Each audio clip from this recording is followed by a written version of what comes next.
আপনি যদি টাকা নিয়ে যদি ইলেকশন করেন ফল কিন্তু ভালো হবে না। কেন? আমি যদি 50 লাখ টাকা খরচ করে চেয়ারম্যান নির্বাচিত হই, আমার প্রথম টার্গেট থাকবে 50 লাখ টাকা কীভাবে আমি আমার ঝুড়িতে ফেলবো, 1 কোটি টাকা কীভাবে ফেলবো।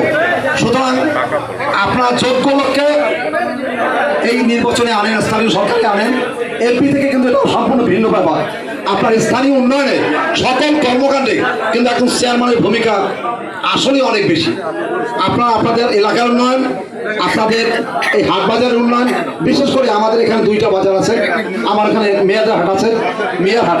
আমি তার কাছে ইতিমধ্যে প্রস্তাব করেছি, তাদের আপনাদের কথা অনুযায়ী প্রস্তাব করছি সেখানে কিছু কাজ বাজ দেওয়ার জন্য, বিশেষ করে ঘাটলা, 2টা বাথরুম, তারপর সেখানে একটা টিউবওয়েল।